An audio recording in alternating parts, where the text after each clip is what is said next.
what it means to play your part in supporting others and being part of a community to make change. I guess something that really shaped me during that time was getting to learn from and be alongside these incredible leaders in this area of international children's rights law.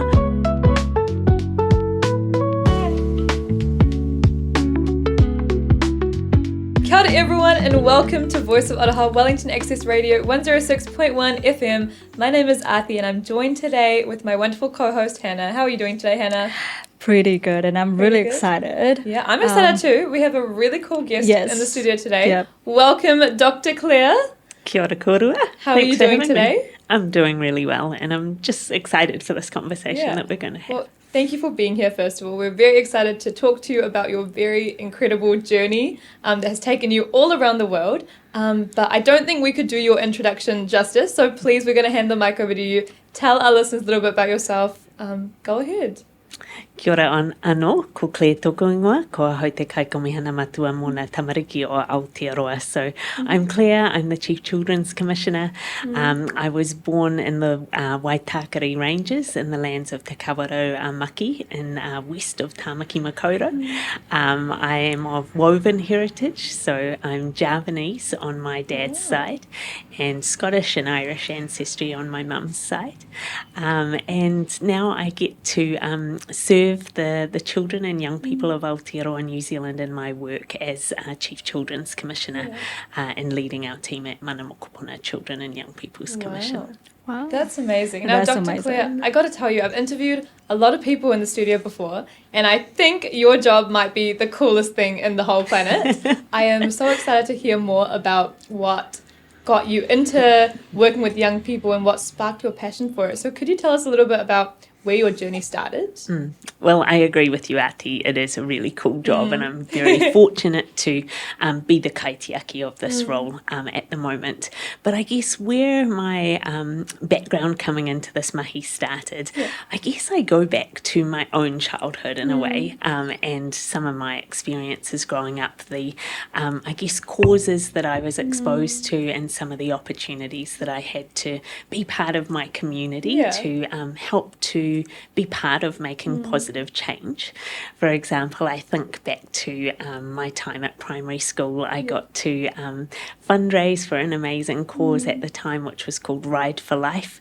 A singer very well known at the time, Sir Howard Morrison, he was riding on a horse, I think the length of Aotearoa, New Zealand, to raise money for this initiative, which was then, I think, called Life Education, still is called Life Education now. And so that was, I think, maybe part of the start of me growing my consciousness around, you know, what it means to play your part in supporting others and being part of a community to make change. Also, I was very involved in environmental initiatives as a young person at my school as well. Growing up in the Waitakere Ranges, obviously very privileged to have the ngahere papatua nuku all around us. And so we had a real sense of taking care and nurturing te taiao. And then I also think about my time at high school, so at Avondale in sort of west central Auckland. And it was there that I got to be involved in initiatives in the community to ensure that our community was always a safe space for children and young people. I remember that there was a time where it looked like our local playground and skate park at Riversdale Park was going to be shut down. And so I was part of, you know, working with other young people in my community to make sure that that place was protected as a safe space for all young people in the community. And as well, I guess through that time, I also got to see that not everyone's childhood was an equal childhood growing up, that there were inequities that were affecting children and young people in my community. And so I guess that was also part of growing my consciousness around wanting to make that positive difference in the world and looking out for others, I guess. Yeah. That's amazing. Yeah, that's really lovely. That's really a great journey. But along the way, what specific things and moments of life experiences are the people that you have met that really sparkle your passion for justice and children's rights, and that you officially decided that, oh, this is what I want to get myself into, and officially study about it and work towards it later in your life? Yeah, I think that as I kind of grew up and then went on to university, I got the chance to really immerse into international human rights law. And so that sort of started, I had some amazing teachers at the University of Auckland at the law school there, and also in my political studies courses as well. But then I think about when I went over to Copenhagen in Denmark to really immerse fully into international human rights law. And I think about some of the leaders who I got to see in action at that time and learn about some of the change that they were making. And then when I started my first job, full-time job, I guess, working as a lawyer for the government here, so for our Ministry of Social Development at the time also included Child, Youth and Family, which later became Oranga Tamariki, I had the privilege of becoming the human rights solicitor for the ministry. And so what that meant in practice was that I got to work on some really tough cases around things like child abuse, stateless children. I also got to lead our mediations under the Human Rights Act and meet people who basically had been aggrieved by an action that the government had taken in their view that had discriminated against them and their rights. And I learnt a lot from those people whose cases I came to know really closely. And I got to learn that part of human rights mahi is actually just sharing space with people and truly listening to their experiences, and to value and understand those experiences. But I think that through that time, some of those cases that I got to work on around children and their rights, that really made me just go, right, I'm going to commit hard now to this particular area of human rights work. And that is a focus on children and their rights. And why that is because I could see that too often children and their rights were just not put front and centre. They weren't prioritised as much as they should be, because we know that, all children, they are so precious, right? And all the adults around them should do all they can to protect that preciousness and I guess be alongside them as the taonga, the treasures that they are.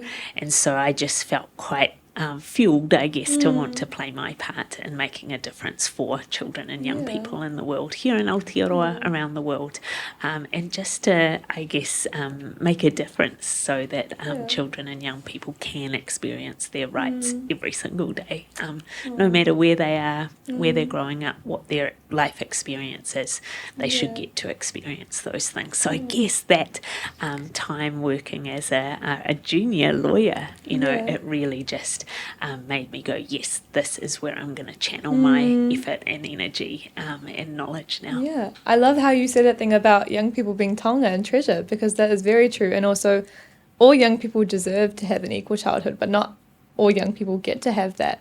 And I think it's really great how you have found your passion and found that interest in protecting young people and protecting their rights and everything, and just fully committing to it and saying, I see this is what needs to change, and I'm going to actually be that change, and I'm going to put my whole self into it and commit to it. And I think that's really beautiful and really inspiring as well. I wanted to ask, your work has taken you from Aotearoa to Copenhagen to the Netherlands, everywhere. How has your work internationally shaped the mahi that you do here?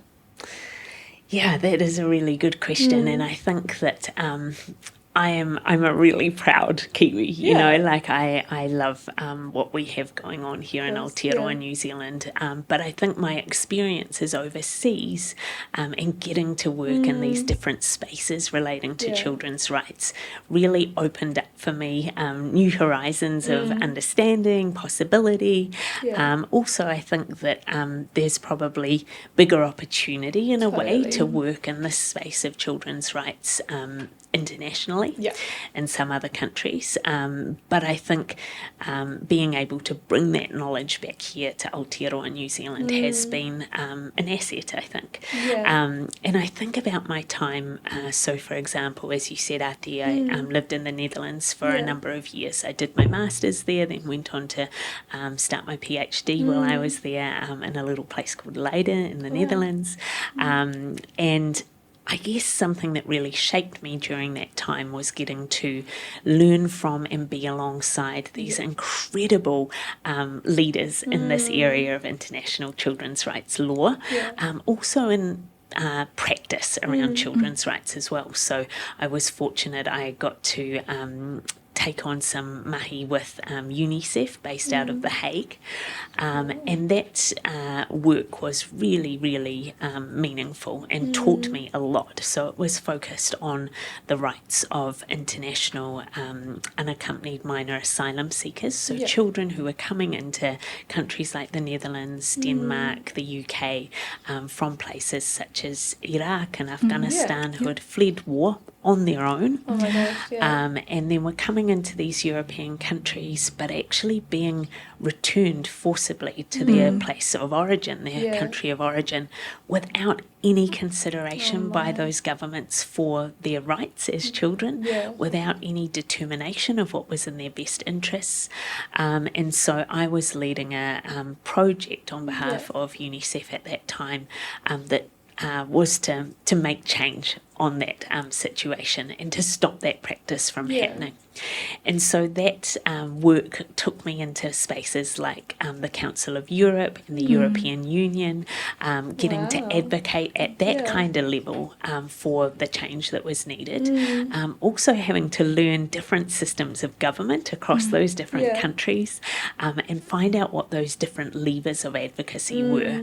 And something that I learned through that time was just how powerful this tool of children's rights actually can be, but that too often it's overlooked. But what I found is that when I spent time with decision makers across governments and across those pan-European systems, and actually talk them through and help them to understand this tool and framework of children's rights, they were often taken aback, I guess, and it gave them pause for thought around, okay, what are we actually doing here, and how does this uphold our duties and obligations under this really important UN Convention on the Rights of the Child? Which is crazy, because the United Nations Convention on the Rights of the Child is there to uphold the rights of young people, but so many young people themselves don't even know that this exists, which is crazy to me. I feel like there should be a lot more education around educating young people on their rights, because people know that human rights exist, but people like child's rights, what's that? Exactly. And so I think through that time I really learnt that there was a gap between almost theory and practice when it comes to children's rights. And if we look at the text of that convention, which I should say is the world's most ratified convention, internationally, only one country has refused to sign Was it Eglantine?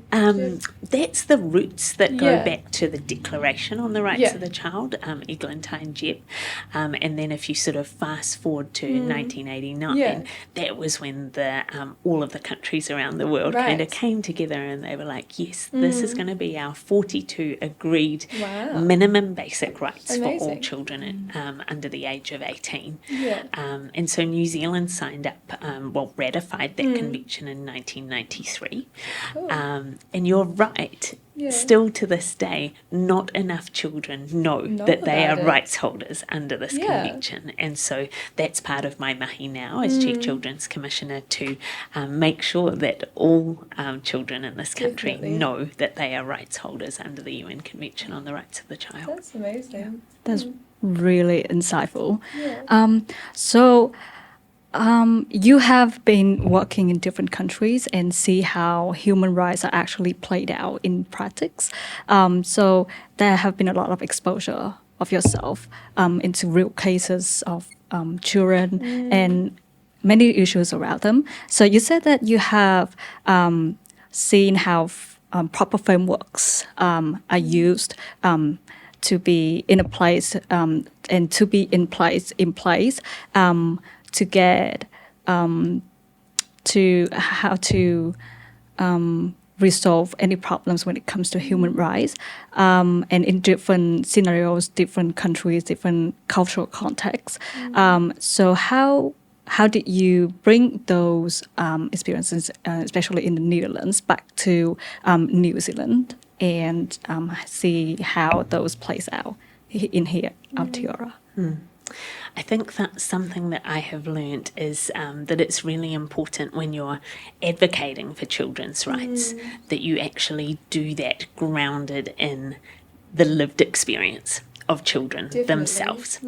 And so talking about that experience of my work in Europe, I actually got to spend time directly with children who had come from those situations of escaping war, who had come to the Netherlands as asylum seekers unaccompanied, and that were then facing this further trauma and impact on their rights, Right. And so that act of actually understanding firsthand what a child or young person's lived experience is and how that's impacting on their rights, I came to see through that experience that is where the most powerful advocacy and change for children's rights comes, because it means that people can truly see how a child's rights are being impacted on.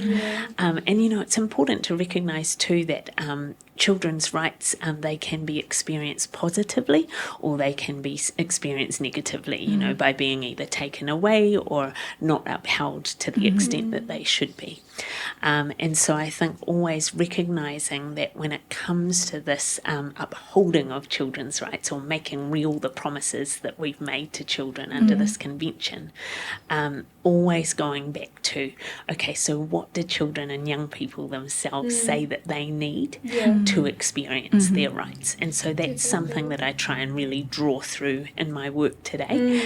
When I started in my current role, I said to my team, and I say this to children and young people around the motu as well, I will, whenever I advocate, I will always do that grounded in what children and young people themselves tell me and what their lived experience is. So I think when we put that together with this framework of children's rights, and here in Aotearoa, New Zealand, yes, that is made up of these 42 rights under the Convention on the Rights of the Child, but also the rights under Te Tiriti o Waitangi as one of our founding documents as well.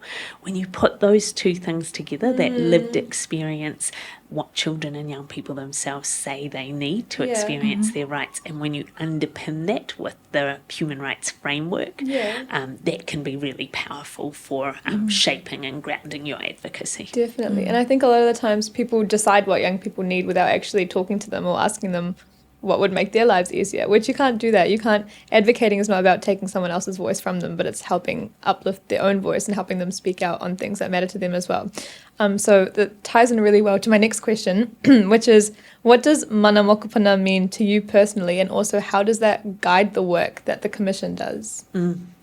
So mana mokopuna, what that means to me, I guess if we break it down, break down those kupu. So mana, I guess, inherent and innate value and dignity, respect. Pride as well. Pride, I guess, is another way to explain it. Also rights, I guess, as well. And mokopuna. So that kupu has two parts to it. So moko, meaning imprint. We see the moko sometimes in the mataora or the moko kauai on the faces of tangata whenua. So moko, imprint, and then puna, which means pool or wellspring. So then you put that those two kupu together, mokopuna, the reflection of the imprint. And so what that speaks to is that, we are all descendants. We all have tipuna, we all have ancestors, we all have a whakapapa genealogy. And we are all, at some point in our lives, children ourselves. And so mana mokopuna put those two kupu together. And really, to me, what that means is upholding the rights and the inherent dignity and intrinsic value of all children and young people. Of course, And so it's a really precious ingoa, a precious name that we hold in our Children and Young People's Commission. It is a guidepost for us to help ground us in our mahi. And also we notice that by speaking of this phrase of mana mokopuna, this concept, it also draws us closer, I think, to the children and young people who we are advocating for and with every day. Oh, well, what a beautiful kaupapa to be a part of, and it's just really inspiring to hear. How many young people are there in Aotearoa, Dr. Claire, do you know? So there are about 1.23 million mokopuna in Aotearoa, New Zealand, which is actually quite a significant number. And so our mandate at Mana Mokopuna, we are existing to serve all children and young people under the age of 18. So that's sort of that age definition, which is in line with the UN Convention on the Rights of the Child. And then also young people under the age of 25 who have been in or who are in the care or custody of our oranga tamariki system, so our care and protection and youth justice system. But you know, that 1.23 million mokopuna in Aotearoa, New Zealand, I always ask children and young people themselves, you know, what's the one thing that mokopuna under the age of 18 don't get to do in this country? And that is that they don't get to vote.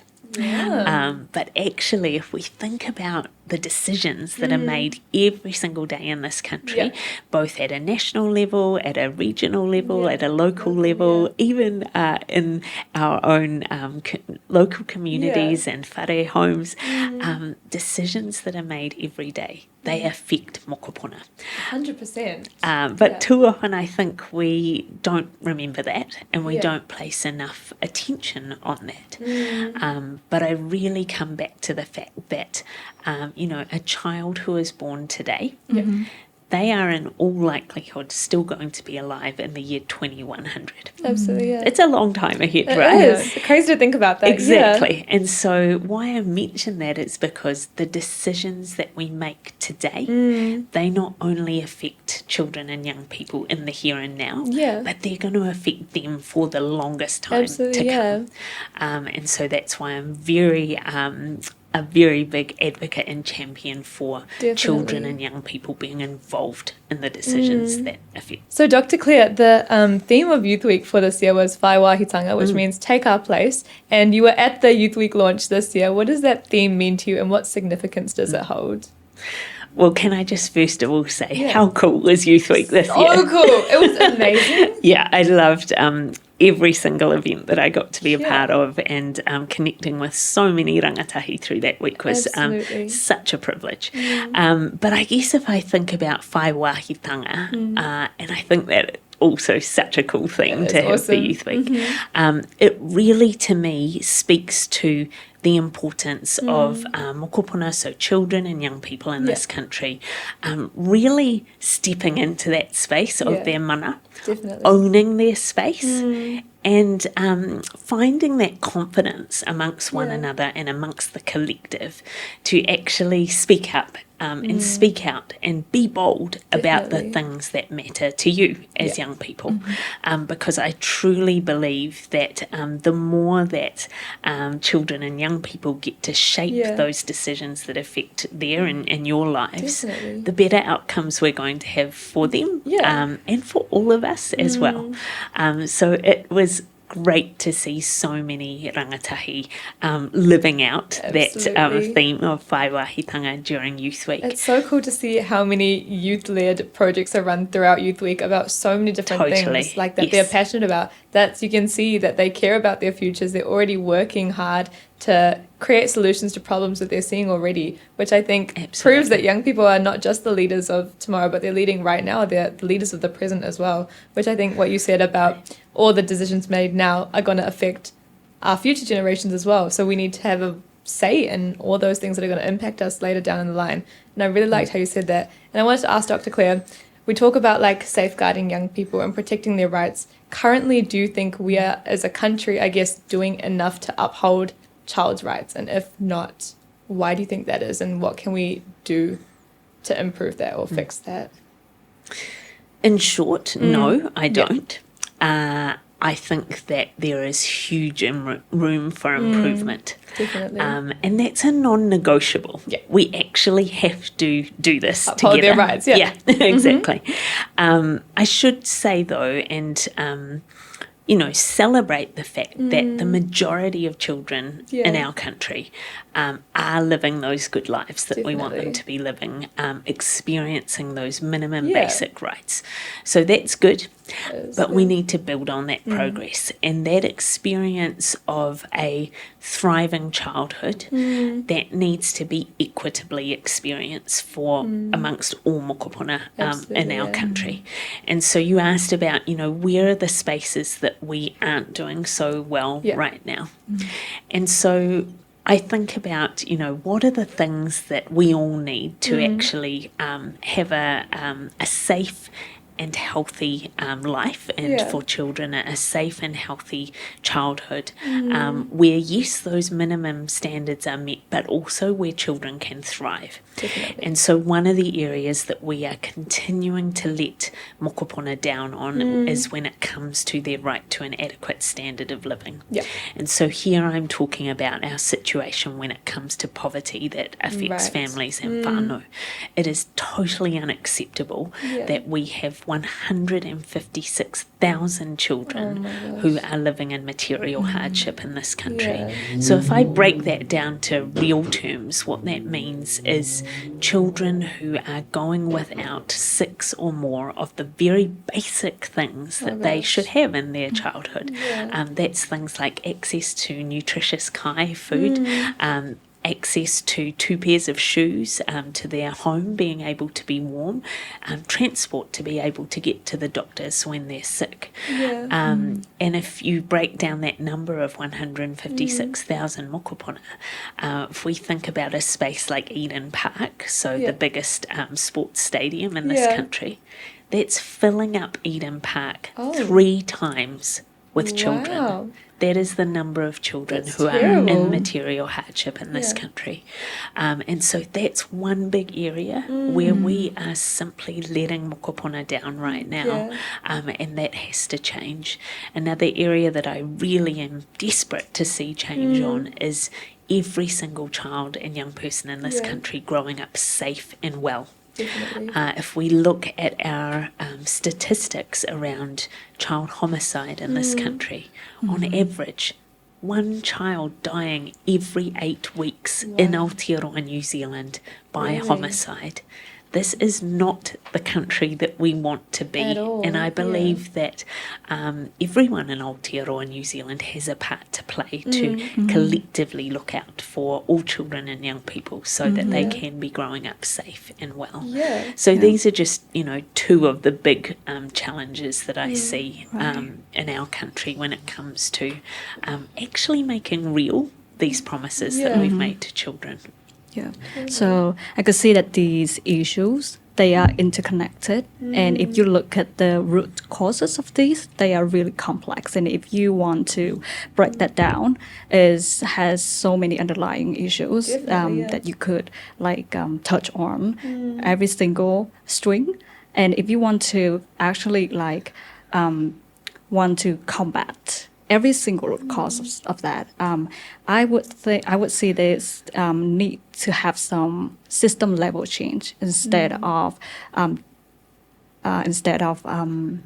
only curing the symptoms. So I would see that you also advocate for system level change when it comes to human rights. So what exactly the system need to change in order to provide more adequate children rights, and especially with poverty and mental health of youngsters these days. These are really sensitive topics, and it has really big impacts on not just youngsters, but multiple families out there. So what do you think about it? So system level change is really where the majority of my advocacy work focuses on. And I agree with you, Hannah, you know, we have to see the changes occur at that systemic level if we are serious about really shifting the dial and changing the story on some of these big issues that face children and young people and their families and whānau. And so I think the first thing that we need is really a complete reorientation of how the system thinks about children and young people. Too often children and young people are an afterthought when it comes to how our systems work, or they're simply not considered at all. And so I advocate for our systems, including our government systems, to actually reorient themselves to put children and young people at the very centre of those decisions. So start with looking at, you know, what is this decision going to do to further us in progressing children's rights and actually making those things real in practice. So that's one area that I think we need to start with.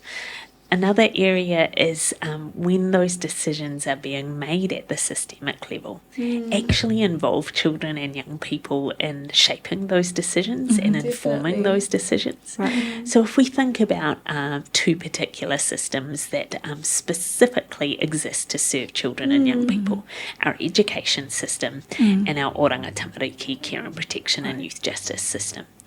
Those systems, if we are being true to this duty and the obligation that we have under the UN Convention on the Rights of the Child, to be true to those things, actually every decision that is made in those systems would start with, so what is the experience of the children and young people who use this system, who are engaged in this system? What are they saying? And what do they say the system needs to be like to actually give effect to them having a good experience in these systems? And then if we look at an issue like poverty and you know, actually my call there is around the government committing to making ending child poverty in this country a project of national significance. And so what I mean by that is that the government commits to projects like roads of national significance. Let's actually make ending poverty affecting children a project at that level of national significance. And why I want to see that is because it is clear over time, if you look at the data, that where we commit to actually saying, yeah, we're going to make a change on poverty in this country, we can actually bring the rate of child poverty down, but it does require that intentional focus through policies, investment, and also cross-party commitment. So this needs to be a sustained commitment from the current government and also from future successive governments. And so what I want to see is continued working across the political aisle, across all parties in our parliament, to actually commit to keeping this focus on ending child poverty in this country at the centre of what they are doing. Because we saw in 2018 when we had the Child Poverty Reduction Act passed through our parliament, we saw almost all of the parties in parliament saying, yes, this is something that we are committed to and that we want to see sustained change on. I feel like that commitment has dropped away a bit, and that level of leadership from the government, we actually need to really see that come back to the fore and be really bold. Let's be ambitious for children in our country. And so that at that systemic level, I do think we need to raise our ambitions higher for children. As Chief Children's Commissioner, I have the absolute highest aspirations for all children and young people in our country. And so my wero to the government at that systemic level is join me in that level of holding that high aspiration and ambition for all the children and young people in our country. And then I think one other point that I really want to emphasise when it comes to making systemic change is that our systems need to recognise the inequities that are faced by specific groups of Mokopuna. And so here I am talking about the inequities experienced by our Mokopuna Māori, our Mokopuna Pacific, those with disabilities, and also our resettled Mokopuna as well. And actually we need to focus attention on the things that will make the biggest change for those groups of Mokopuna to alleviate those inequities, which are, you know, in the vast majority of situations, these are preventable problems that we are talking about. Poverty, it's a preventable problem. Child abuse, maltreatment and neglect, these are preventable problems, and we can actually avoid these disparities and inequities if we focus our attention and our investment and our support into the right areas. Yeah, and I really agree with you, because there's just too much at stake for us to not take any action. So we need to be acting, we need to have those conversations, we need to start thinking, how does this affect young people, and actually keep them at the forefront of our minds and the forefront of our decision making, and also get them in at those decision making tables to actually tell us about their lived experiences, because that's what matters most at the end of the day. And I really want to thank you for everything that you've shared today with us, Dr. Claire. And my question to you is, what is one message that you have for our listeners, just on anything, but what is something that you would like to say to them? I guess maybe I'll share a message for all the rangatahi who are listening. And so my message to you, if you're a young person out there, if you're a mokopuna, is that the most powerful thing that you can be is to be yourself, because the fact is that no one else can be you. And so really lean into all the things that make you unique. Your voice is important. You matter. And so join me in advocating for the rights that you hold as a child or young person, because together we really can make a collective difference. Absolutely. Young people are the experts in their own lived experiences, so they know themselves better than anyone else does. And now we're going to go on to our guest message, where we're going to ask you a question from our previous guest. And the question for you, if I can find it,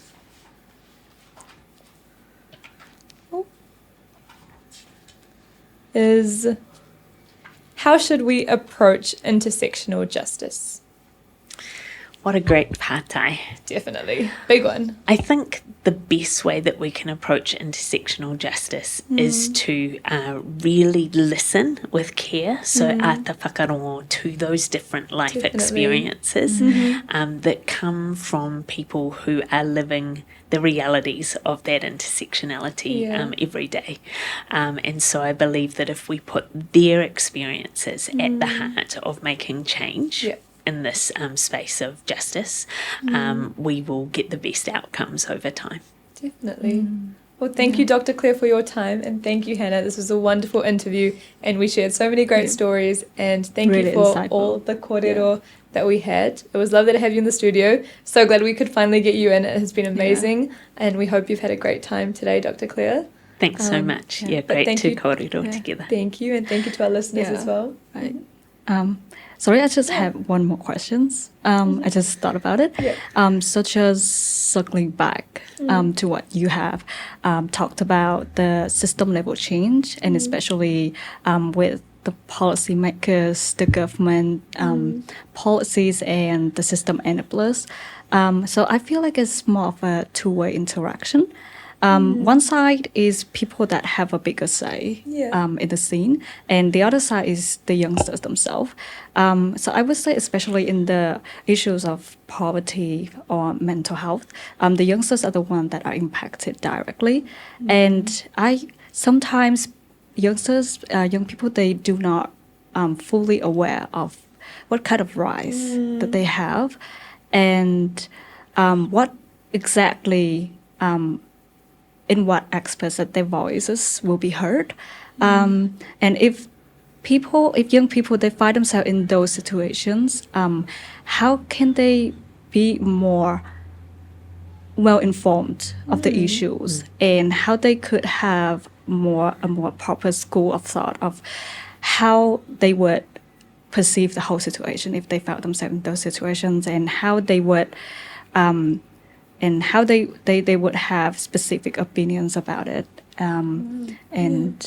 That's if Yeah, I mean, I spend a lot of time with children and young people themselves in different communities around the motu. So, and partly what I always want to get a gauge on is, to what extent do you know about your rights as a child or a young person? And what I've found is that it's incredibly empowering when children and young people actually are equipped with that knowledge that they are rights holders.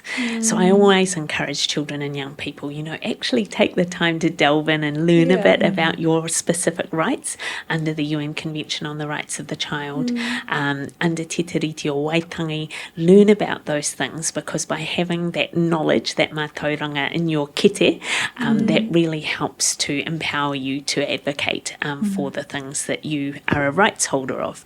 Also, the other thing I encourage is for young people to team up with one another. So be alongside others in your community who are maybe facing those similar challenges. Find your voice together, and it is often through that collective advocacy when we team up with one another that we can make a really positive change. And you only have to look at some of our movements that are being led for things like climate justice in Aotearoa, New Zealand, and around the world. These are movements led by children and young people themselves who have teamed up with one another, recognising that they have rights and that we have to do more to make those rights real in practice. So those are some of the ways that I think children and young people can be those advocates in their own lives and in their own communities, fully recognising, of course, though, that for some of our children and young people, it's not always easy to get access to that knowledge and to find that confidence and space to be able to speak up. And so that's partly where my role comes in as the independent advocate, working, I say, with and for children and young people, because I think it is about sometimes doing that advocacy together alongside one another. And then in some instances, it is about me amplifying what I hear from children and young people, perhaps when they're not able to share those things directly, to be that strong advocate alongside them. Thanks for that, Dr. Claire. Thanks for your time and all of your really insightful and thought-provoking statements. And I've learned a lot today. And, me too. Definitely. That's really inspiring. I love what we talked about, collective action and working together with young people, because we're all on the same side. At the end of the day, we're all advocating for a better future for us and for our future generations as well. So thank you for all the insights that you brought today, Dr. Claire, and we have loved having you in the studio today. And thank you to our listeners, and we'll see you next time.